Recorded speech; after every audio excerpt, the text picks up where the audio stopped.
Non, pardon. En effet, la victoire appartient à l'Éternel et il vous livre entre nos mains. Quand on dépose dans la main du Seigneur, quand on dépose une situation entre les mains du Seigneur, il faut arrêter de vouloir apprendre au Seigneur comment agir.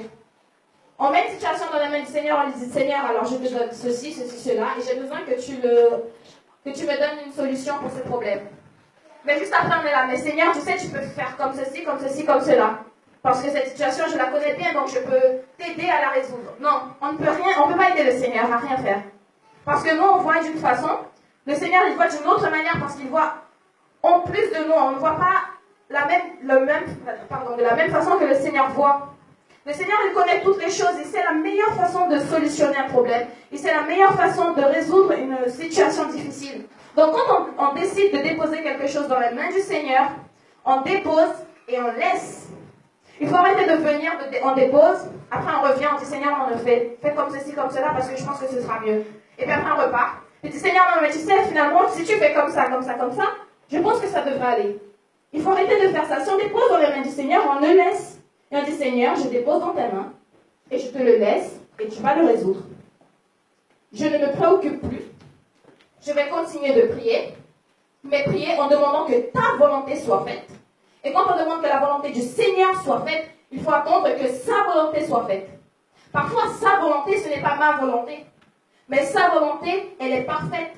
Sa volonté, c'est la juste, c'est la vraie justice. Si pour nous, dans une situation difficile entre deux personnes, chacun a une raison différente.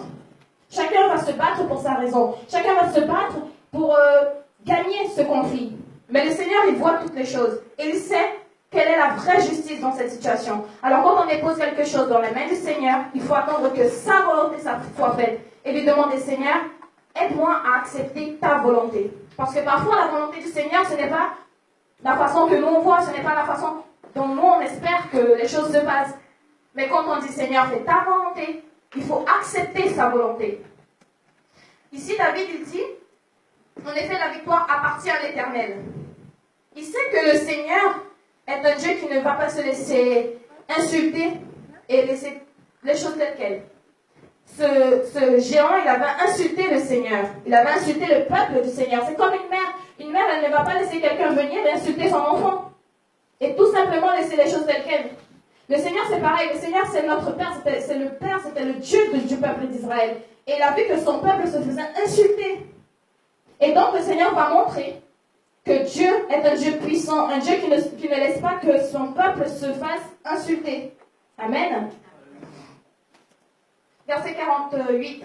Dès que le Philistin se mit à marcher vers lui, David courut sur le champ de bataille à sa rencontre. Le Philistin, ils étaient les deux face à face. Et le Philistin se mit à marcher vers lui. David, lui, il court au champ de bataille. Ce qu'on doit faire pendant une situation difficile, ce n'est pas fuir le problème, c'est affronter le problème. On a un problème devant nous, on affronte ce problème, on se met face à face à ce problème, et on dit, j'ai un problème. Mon problème, c'est ça, ça, ça. Et arrêtez de vouloir cacher ce problème, arrêtez de vouloir mettre ce problème à demain, à le résoudre. Demain, je ferai, dans quelques années, je le ferai, aujourd'hui, ce n'est pas urgent. Non, parce qu'un problème, quand on le laisse de côté, la tendance, c'est qu'il s'agrandisse. Avec le temps, il ne va faire qu'empirer. Le temps, il ne va jamais amoindrir les choses, il va amplifier les choses. Donc, si on a un problème, on doit affronter ce problème.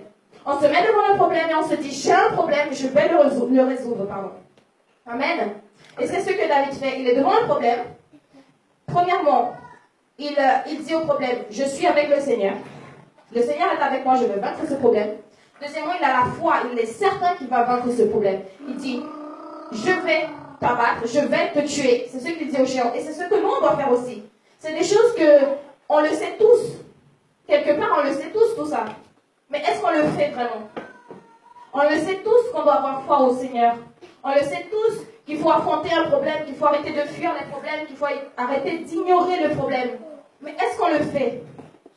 Est-ce qu'on affronte notre problème?